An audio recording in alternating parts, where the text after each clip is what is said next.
Olá, eu me chamo Marcos Antônio, cursando de Engenharia Elétrica da UTFPR de Medianeira, Paraná.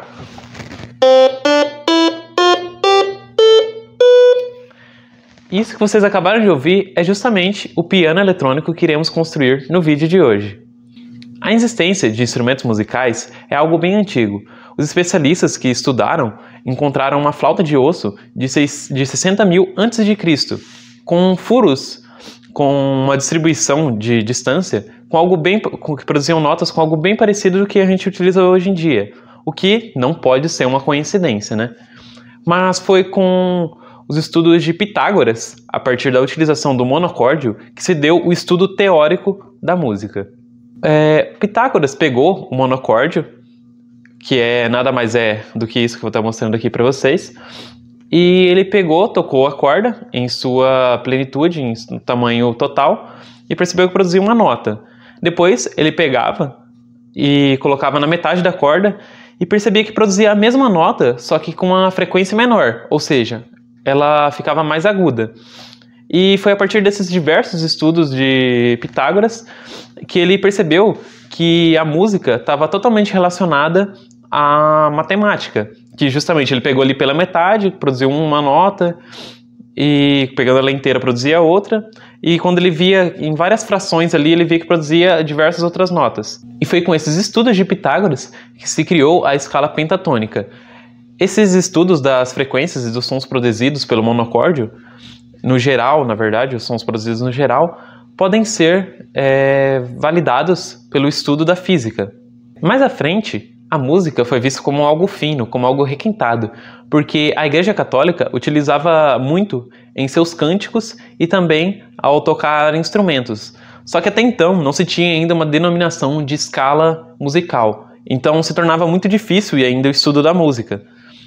Só que daí Guido de Arezzo, um monge da época, que também era da Igreja Católica, tentou desenvolver uma escala musical com o seu nome. Cada nota seria Guido de Arezzo. Só que isso acabou não dando muito certo. Os alunos da época não gostaram muito e daí não foi muito para frente essa ideia. Então ele teve mais outra ideia, onde ele pegou um cântico em homenagem a São João Batista, e cada começo de sílaba do cântico ele tentou denominar como uma nota, que vai ser essa daqui, que justamente é a nota que nós conhecemos, a escala que a gente conhece hoje em dia, o Dó, o Ré, o Mi, o Fá, Sol e por aí vai. Antes de termos conhecimento de como funciona esse carinha aqui, nós devemos ter conhecimento também do que é um piano e de onde ele originou.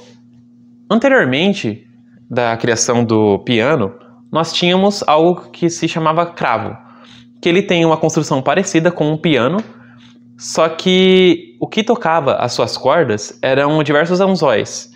Então é como se fosse para ficar mais fácil o entendimento, pense uma pessoa com os dedos ali no violão mesmo, então é como se fosse vários anzóis, no caso os dedos, né, tocando essas cordas pra gente. Então quando apertava cada tecla no nosso cravo, tocava a nota que a gente queria, no caso por meio desses anzóis. Entretanto, tinha um problema muito grande, que quando você apertava de forma fraca, ele não tocava a nota que a gente queria de forma certinha, e se você tocava muito forte também, o som não saía muito bom e também a nota não ficava muito boa, sabe? Com isso, Bartolomeu Cristofori, um criador de cravos da época, ele não estava satisfeito com esse som, não estava satisfeito que, ao apertar forte ou fraco, a gente não conseguia ter um controle do volume do som que estava saindo ali. Então, ele decidiu mudar o pensamento. Ao invés de usar anzóis para tocar essas cordas, ele teve a ideia de utilizar pequenos martelos para apertar, quando apertar as notas, tocar as notas que a gente queria. E assim, ele conseguiu resolver o problema de tocar de forma fraco e forte. No caso, você apertava fraco, ele tocava a nota normal, só que com um volume menor. E se você tocava forte, ele ficava um som mais forte com aquela mesma nota. O que seria criado daí, o que tem conhecimento, como piano forte. Só que daí, por conta do nome ser muito longo, se adaptou para só a utilização mesmo do piano. Agora que conhecemos como funciona um piano, vocês vão perceber que o que a gente criou está muito mais parecido com um cravo do que com um piano. Porque no nosso circuito aqui, nós não conseguimos ter um controle da altura do som produzido. A não ser, claro, mexendo ali na caixinha de som. Mas quando a gente pressiona de forma forte ou fraca ali nele, vai sempre produzir a mesma nota com a mesma altura. Só que não vai ter o mesmo problema do cravo agora, que é você apertar fraco e não produzir a nota que você quer, e você apertar forte e não produzir a nota que você quer. Nesse caso não tem esse problema, mas é muito mais parecido com um cravo do que um piano. Mas como ninguém conhece o que é um cravo direito, né? A gente não quis nomear de cravo eletrônico, e sim piano eletrônico.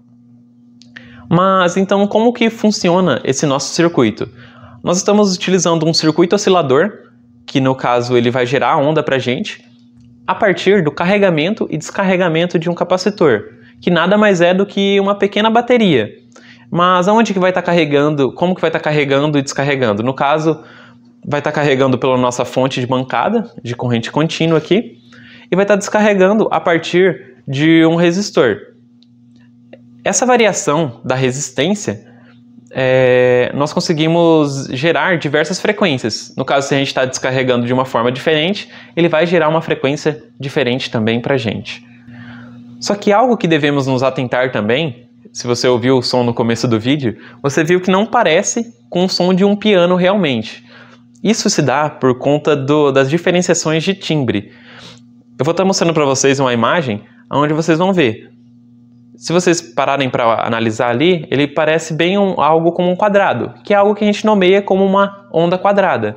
Esse é o som que está sendo produzido pelo nosso circuito. Como eu tinha dito antes, a variação das nossas resistências ela vai fazer a gente gerar frequências diferentes. Então, é com esse conceito em mente que nós podemos criar diversas teclas onde produzem diversas notas diferentes no nosso circuito. Essa onda quadrada, que citamos antes também, ela é algo bem conhecido de jogos antigos ou ainda jogos que possuem a temática de 8 bits. Se quiser escutar algumas, no final do vídeo nós vamos estar colocando algumas feitas aqui no nosso próprio circuitinho. Agora, sem mais enrolação, vamos para a montagem do nosso circuito. Então já pega a sua caneta para poder anotar o que nós vamos precisar utilizar. Primeiramente, vamos utilizar de uma protoboard, que é justamente para facilitar a ligação dos nossos componentes. Porque se não utilizássemos dela, teríamos que utilizar da solda. E isso tornaria muito mais trabalhoso, ficaria muito mais difícil. Então também, quando tem problemas em algum material, algum componente, a gente consegue ter a fácil troca desse componente. Além disso, vamos utilizar também do nosso circuito oscilador, que já foi citado anteriormente, o LM555. Também vamos utilizar de uma resistência de 1 kΩ, que é para regulação do nosso circuito oscilador. E também vamos usar diversos botões. A quantidade de botões que nós queremos vai depender da quantidade de teclas, ou seja, de notas que você quer produzir. Para fins de demonstração, nós estamos utilizando apenas 12 botões para fazer a representação de 12 teclas, no caso de uma oitava. No caso, Dó, Ré, Mi, Fá, Sol, Lá, Si, e também os seus sustenidos. Além disso, também estamos utilizando 12 trimpotes. Lembra que eu citei que a gente precisava das resistências para descarregar o nosso capacitor? Esses trimpotes, eles são justamente as nossas resistências. Eles são bem parecidos com potenciômetros, que são resistências variáveis mesmo. A gente utiliza dessas resistências variáveis porque a partir delas, a gente consegue utilizar, no caso, girar ele ali e afinar o nosso piano eletrônico. Porque se a gente colocar uma resistência fixa, ela pode não ser aquilo que a gente está buscando. Mesmo a partir dos cálculos que eu vou estar mostrando aqui, a gente precisa dessa variação para poder afinar certinho. Citando um violão como exemplo, o violão não está ali fixo as nossas cordas, ele vai afrouxando de vez em quando, vai acontecendo algumas coisinhas onde a gente precisa afinar ele de novo de vez em quando a gente vai tocar. Então a gente tem esse mesmo conceito aqui. A gente vai estar afinando de vez em quando as notas para produzir o som que a gente está querendo. E por que a gente não utiliza o potenciômetro ao invés desse trim-pot multivoltas? É justamente por uma questão de estética, porque eles são muito menores, como vocês podem ver ali. E eu depois vou estar mostrando uma fotinha para vocês verem melhor. Fica muito mais estético, é muito mais bonito pra gente utilizar isso daqui. Além disso, também tem uma questão de tamanho.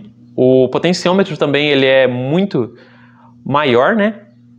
E o trim-pot ele tem essa questão do tamanho, onde ali a gente consegue reduzir bastante o nosso circuito aqui. E além de tudo isso, o mais importante na verdade é que o trim-pot multivoltas ele, no caso, como o seu próprio nome já diz, ele é multivoltas, então a gente consegue girar ele várias vezes. Assim, o range de atuação, no caso, o tanto que a gente vai estar variando as nossas resistências, ele tem uma precisão muito maior. Então, é justamente por conta disso que a gente também está utilizando esse trim-pot. Além disso, vamos estar utilizando 3 capacitores. 2 de 100 nanofarads e 1 de 1 microfarad. Lembra que eu citei que a gente precisava de um capacitor para ficar carregando e descarregando? Então, esses primeiros que eu citei vai ser justamente para isso, um deles no caso. O outro ele vai ser utilizado para filtrar algumas ondas que nós não queremos no nosso circuito. No caso, eu vou estar mostrando mais à frente, e esse capacitor ele vai ser utilizado no pino 5 do nosso LM555.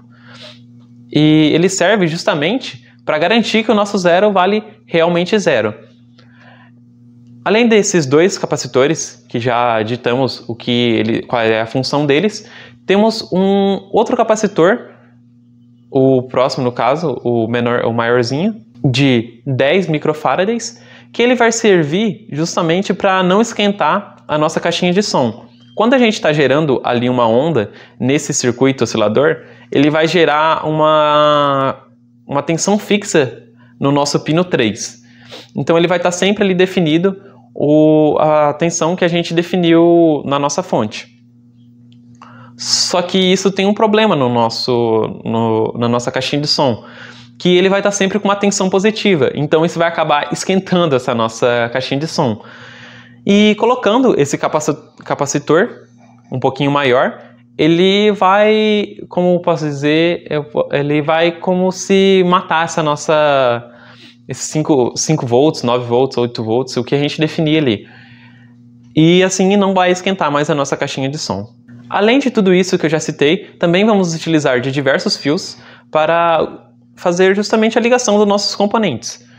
A protoboard ela tem ali em suas trilhas, ela tem os jumps entre suas trilhas, mas ainda teremos que utilizar de alguns fios para facilitar a construção do nosso piano eletrônico. E o que não podia faltar, é claro, a nossa fonte de bancada, uma fonte de corrente contínua no caso. Para fins de demonstração, também estaremos utilizando de um osciloscópio. Esse você não precisa ter em casa, até porque eles são um pouquinho carinhos. Aqui a nossa faculdade, ela disponibiliza já esses instrumentos para a gente, o que facilita muito demonstração e de vários testes também. E eu vou estar mostrando no osciloscópio para vocês justamente a onda quadrada que eu citei anteriormente. Também pode ser feito a afinação por meio do osciloscópio, mas ele se torna muito trabalhoso, porque a gente teria que afinar uma a uma. E a gente teria que ficar mudando ponto a ponto, e isso ficaria um pouquinho chatinho de fazer. Então a gente vai estar utilizando de um aplicativo mesmo, onde mostra qual frequência está sendo gerada ali pra gente. Um afinador de violão mesmo, por assim dizer. Para darmos sequência para o nosso projeto, deveremos calcular as resistências utilizadas nele, que é justamente aquelas resistências que eu citei, onde o nosso capacitor irá descarregar. E aqui temos as nossas notas já pré-definidas em sua frequência na sexta oitava, e como já citado também anteriormente, isso aqui vai variar de acordo com a oitava que você escolher. Mas então fica a dúvida, como que a gente calcula essa resistência? Nós podemos facilmente encontrar na internet essa fórmula da frequência gerada pelo nosso oscilador, o LM555. Mas como nós já sabemos a frequência que queremos gerar, a gente só precisa isolar a nossa resistência, no caso a resistência 2, que é a que irá variar. A resistência 1 ela é uma resistência fixa, já pré-determinada, assim como o capacitor 1. Então, pela variação do resistor 2, que iremos gerar a nossa frequência. Assim, eu isolei ela nessa fórmula e podemos utilizar no Excel para calcular para a gente de forma bem rápida e simplificada. Então, nessa tabela teremos as frequências, como eu citei. Aqui nós aplicamos a fórmula. E assim ele vai calcular qual é a resistência equivalente que nós precisaremos utilizar.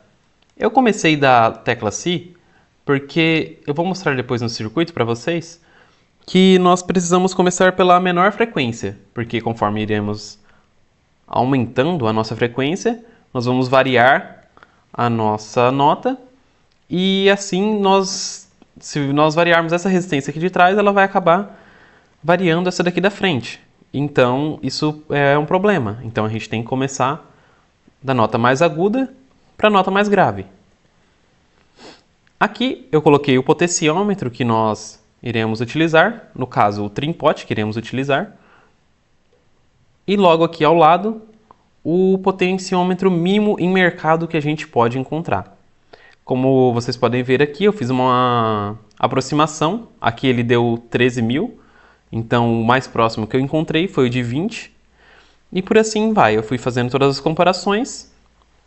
E assim definimos quais potenciômetros devemos comprar para esse nosso projeto. No caso, os nossos trim-pots. E logo aqui ao lado é a quantidade de trim-pots que precisaremos comprar dos valores de resistências também que iremos utilizar. E aqui se encontra o circuito simplificado do nosso piano. Nós montamos primeiramente em um simulador para ter certeza de que vai dar certo na nossa protoboard. E sempre que iremos montarmos um circuito qualquer, é sempre bom a gente simular ele antes, para ver se está tudo certo ou se vai correr tudo bem. Nós utilizamos aqui, no caso do simulador Multisim, para poder simular esse nosso circuito. Como vocês podem ver, aqui nós temos apenas 7 teclas, ou seja, 7 notas, mas quando passamos para a nossa protoboard, nós aumentamos apenas as quantidades de botões e as quantidades de resistências utilizadas, que é o que eu citei já antes. Isso depende e varia da quantidade de notas que a gente quer. Aqui eu fiz apenas em uma versão simplificada para a gente ver que realmente está funcionando. Porque depois como vocês podem ver ali, depois da resistência 2, é só uma replicação de como está sendo feito. Como eu tinha dito antes, nós tínhamos C1, R1 e R2. Se formos olhar no nosso circuito aqui, o que representa R1 seria essa resistência, R8, que não varia.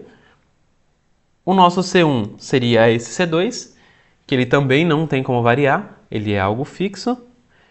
E R1 seria justamente o valor das resistências que nós utilizamos aqui. E como eu tinha citado antes, nós devemos começar pela tecla mais aguda, ou seja, de menor resistência, e assim ir aumentando gradativamente, que é justamente por conta de como o modelo do circuito é feito. Conforme vai aumentando, nós iremos aumentando também a resistência e assim a nossa frequência também vai ficando mais grave. E no caso a gente pode fazer a simulação de teclas mais graves também. Nesse simulador nós temos a opção de gerar algo em tempo real. Então aqui eu vou estar mostrando para vocês rapidamente como que funcionaria na vida real. E aqui, com o osciloscópio em mãos, ainda no nosso simulador, vocês vão perceber que ao apertar um dos botões vai gerar a nossa onda conhecida, no caso a onda quadrada, e conforme eu vou variando qual botão eu vou apertar, vocês vão perceber que tem uma diferença na largura do pulso a ser gerado, como aconteceu aqui no caso. Vocês podem perceber que em comparação com o anterior, ele tá muito mais largo, né? E aqui já houve uma outra alteração de tecla. E ele ficou mais estreito novamente. É justamente essa variação que nos dá qual frequência a nota será tocada. E agora, sem mais delongas, vamos para a nossa montagem em protoboard e como ela foi realizada. Dando sequência ao nosso trabalho, aqui temos agora já com a montagem em protoboard, onde podemos analisar a montagem por completo. Aqui, como citado antes, temos os 3 capacitores utilizados, o nosso circuito integrado, a resistência, e aqui nessa outra placa eu decidi separar em uma parte onde gera a nossa função e uma parte onde a gente apenas toca.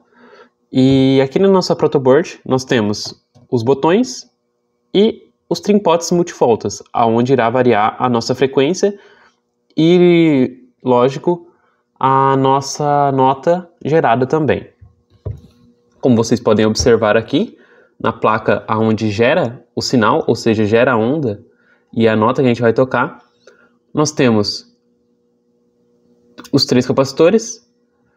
O primeiro capacitor citado já anteriormente, ele está aqui na porta 1 para 2, que é justamente esse que vai ser o carregamento, e o descarregamento vai ocorrer nele.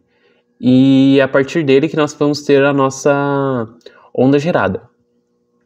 Aqui nós temos o segundo capacitor citado, que ele vai do pino 3 até um outro fio, no caso para uma parte externa, que seria o nosso alto-falante. No caso pode ser utilizado um buzzer, e no nosso caso aqui nós utilizaremos de uma caixinha de som externa para produzir o som para a gente. O terceiro capacitor citado é justamente o que vai do terra para o pino 5, que serve justamente para a nossa filtragem do nosso terra ou do nosso ground, para garantir que o nosso zero realmente seja o zero, como já foi anteriormente citado. E aqui o nosso resistor, que também serve para um controle interno do nosso circuito integrado. Então agora eu vou estar ligando ele novamente aqui na placa. Eu retirei ele para a gente poder ver ele mais de perto. Então eu vou estar colocando ele de volta na placa, ligando, para vocês poderem ouvir o som que vai ser gerado.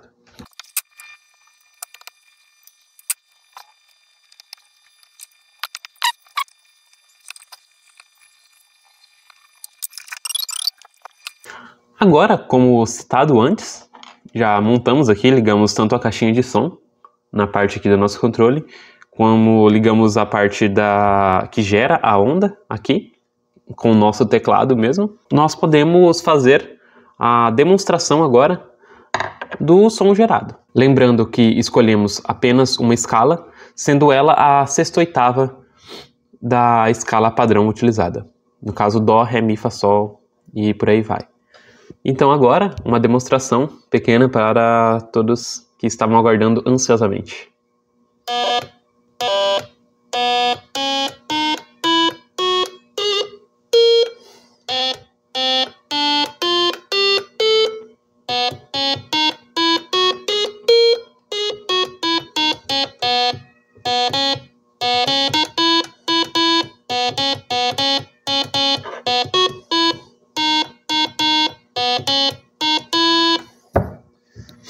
E com isso, terminamos aqui a parte da explicação teórica. Um grande adendo que temos que seguir é para seguir certinho o nosso circuito previamente mostrado no simulador utilizado, no caso o Multisim, que foi utilizado, para que não ocorra nenhum erro. E é claro, é bom também sempre estar testando ele previamente na simulação, para ver se está dando tudo certo, se não deu nenhum problema, se não está gerando nada fora do padrão, para daí sim você poder montar na protoboard, para não ocorrer nenhum risco de você queimar algum componente que você esteja utilizando, e para que facilite também a montagem, porque se você seguir sem ter algo previamente montado em um papel ou em um simulador, no simulador é melhor, né, porque você pode ver se está gerando realmente aquilo que você está esperando. Então gerar assim, fazer do nada é bem mais dificultoso, então é bem melhor você trabalhar com algo já previamente feito.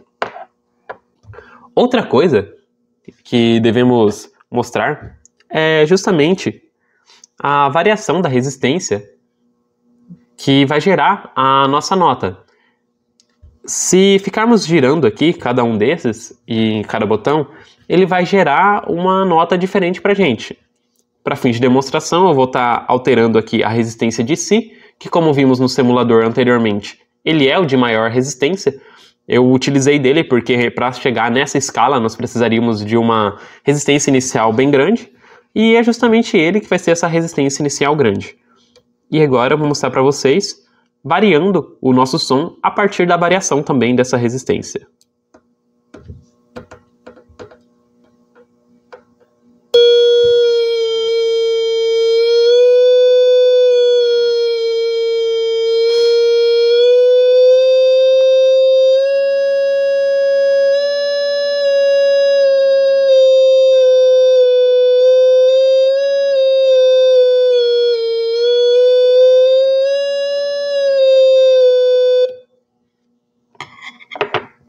Agora, com essa demonstração, também seguindo o nosso modelo em simulação, como alteramos essa resistência aqui, não sabemos mais agora qual é a tecla utilizada, no caso teremos que reafinar, porque alteramos.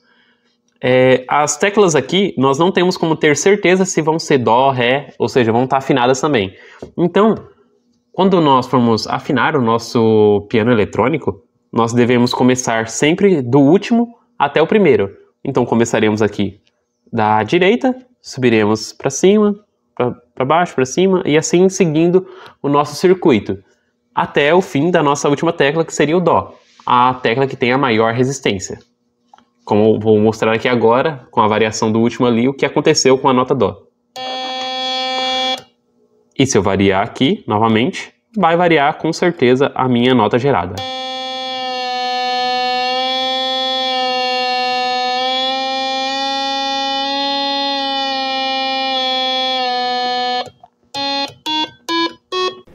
Enquanto vai rolando uma montagem do circuito ali, no caso a parte que controla as teclas no fundo, eu venho finalizar o vídeo e agradecer a todos que estejam assistindo e também esperar que vocês consigam realizar a montagem ali do circuito do nosso piano, simplificado, claro, e que tenha agregado muito na parte cultural de todos, no caso ali de todas as explicações, de onde veio a música, de como se gerou. E por aí vai, até mesmo da construção ali do nosso próprio piano. Então é com isso que eu finalizo o nosso vídeo.